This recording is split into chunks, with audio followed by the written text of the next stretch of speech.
Tutoriel installation CarPlay Volvo XC60. Donc là vous commencez par déclipser les deux parties en plastique qui sont déjà déclipsées en début de vidéo. On a oublié de filmer, donc bon, vous avez juste à tirer dessus. Une fois que c'est fait, vous allez avoir deux vis à retirer. Ensuite les vis qui maintiennent le support autour de l'écran. Et ensuite deux vis du coup à l'arrière de la console centrale. Une fois que ces vis ont été retirées, vous allez tout simplement tirer sur la console centrale pour le déclipser.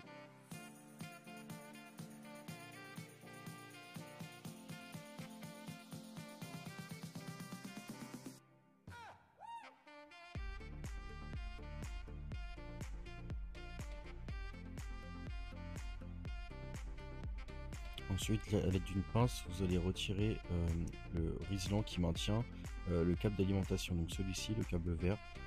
Voilà, donc juste pour pouvoir le décrocher.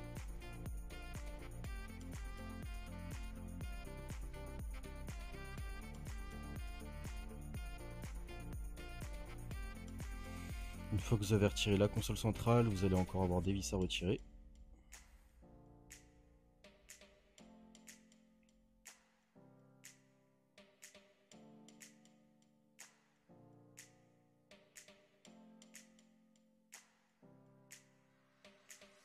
Et vous allez pouvoir tirer l'autoradio.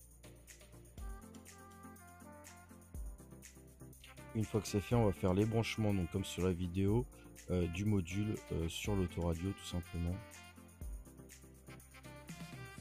Donc en fait vous vous branchez sur le câble d'LVDS pour faire un pont.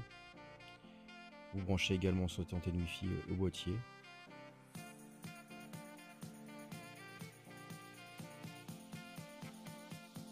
Et on va couper la gaine de l'alimentation d'origine, donc la grosse prise d'alimentation, pour récupérer ce câble. C'est le câble de fibre optique qu'on va récupérer pour le brancher tout simplement sur la nouvelle alimentation. On doit le récupérer, sinon vous n'aurez pas de son. Une fois que c'est récupéré, vous branchez à l'autoradio.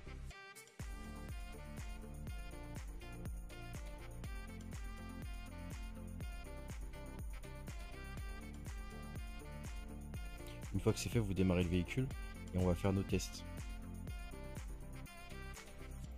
Donc vous appuyez sur la touche en bas à gauche du volant pour switcher sur le menu CarPlay. Donc là vous avez accès au menu CarPlay. Donc ça c'est le nouveau menu, c'est le menu du module. Vous allez dans les réglages, donc dans Settings, et vous allez activer Use Car BT Channel. Voilà, donc là nous il est déjà sur On, vous il sera sur Off, donc vous allez dessus, vous mettez OK et le boîtier va redémarrer. Une fois que c'est fait, vous allez démonter cette garniture sous la boîte à gants.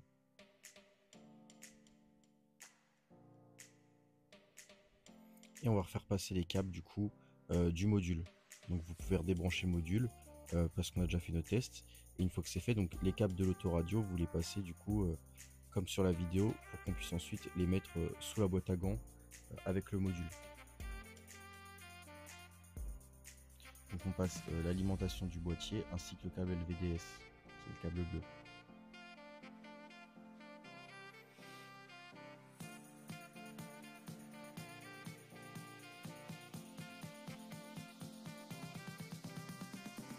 Une fois que vous avez passé les câbles, on va brancher l'alimentation au module et le câble LVDS au module.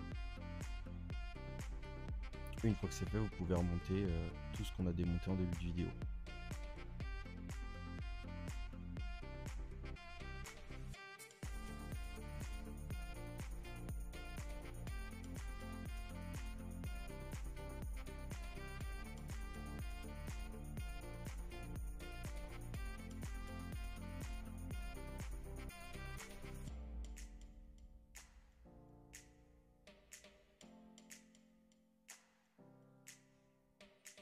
Vous reclipsez la console centrale en rebranchant bien le câble vert.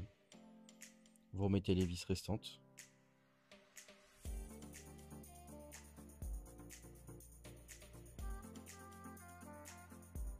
Et là du coup vous appairez le téléphone au Bluetooth d'origine du véhicule. Donc bien au Bluetooth d'origine du véhicule. Si c'est pas déjà fait, hein, si vous étiez déjà connecté de base, il n'y a pas à le faire. Parce qu'en fait on va se connecter au Bluetooth d'origine du véhicule et au Bluetooth du module. pour le CarPlay. Donc pour le son, c'est le Bluetooth d'origine, et pour le CarPlay, c'est le module. Donc on connecte le téléphone aux deux. Donc là, nous, on a appuyé le téléphone au Bluetooth d'origine. Vous restez appuyé 3 secondes sur ce bouton-là. Hop, et ça va vous switcher sur le menu CarPlay. Une fois que vous êtes sur le menu CarPlay, on va se connecter du coup au module. Donc ça, c'est à faire une seule fois, et après, ça se connectera automatiquement quand vous rentrez dans le véhicule. Donc le nom du module commence toujours par EW-CP. Donc vous vous connectez en Bluetooth, vous autorisez. Il faut que le Wi-Fi soit aussi activé sur le téléphone. Et du coup là, vous avez bien accès à CarPlay sur l'écran d'origine du véhicule. Voilà, tout simplement.